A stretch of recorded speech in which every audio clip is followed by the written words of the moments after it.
Ükskõik kuidas uurida ja analüüsida, tulemus on alati sama. Inimesed, kellel on sissetulekud niigi madalad, kaotavad maksumuudatustest kõige enam.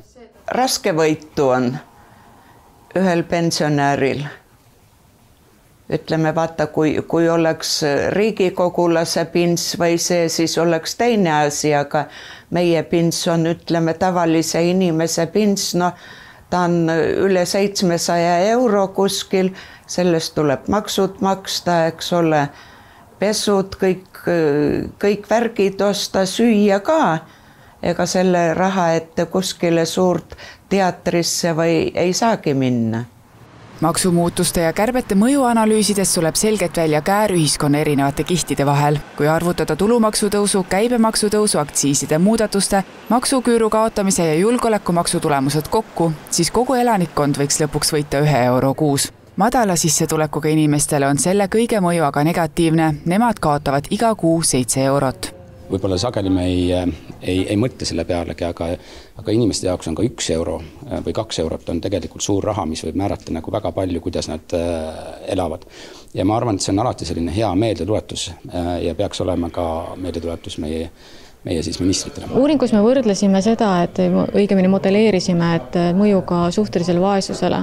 Et näiteks puuetega inimeste puhul, et kuigi neil oli ka leevendusmeetmed, siis me lõpuks jõudsime sinnani, et tegelikult ka nende leevendusmeetmetega koos tõenäoliselt nende suhteline vaesus siiski võib kasvada, kuigi tegelikult avaldatud andmete järgi on neil niigi juba Eestis üks suuremaid suhtelise vaesuse näitajaid. Kui sissetulek ei kasva, küll aga kasvavad muud kui kulud, siis tuleb järjest rohkem mööndusi teha.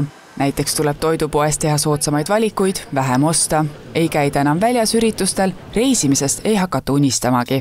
Ja mis on selle kõige tulemuseks? Ebavõrdsus aina kasvab. Kogu aeg läheb ju, toit läheb iga päevaga praktiliselt kallimaks. Aga eks väikelaps ja pensionär tahaks ka seda head murelimarja või mingit marja. Mitte ainult leiba piima. Ühes intervjuus toodi ka välja, et kui vahendeid on vähem, siis on leibkondadel endal keerulisem tegeleda ennetusega ja ka erinevatel huvikaitseorganisatsioonidel, et rohkem tegeletakse tulekahjude kustutamisega ja ellujäämisega, mitte probleemide ennetamisega.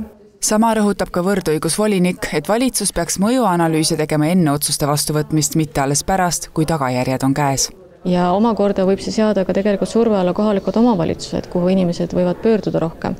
Et näiteks eluasemega seotud kulude kallinemine, et näiteks ka toimetulekutoetuse saajate osakaal võib lõppkokkuvõttes mõnevõrra suureneda.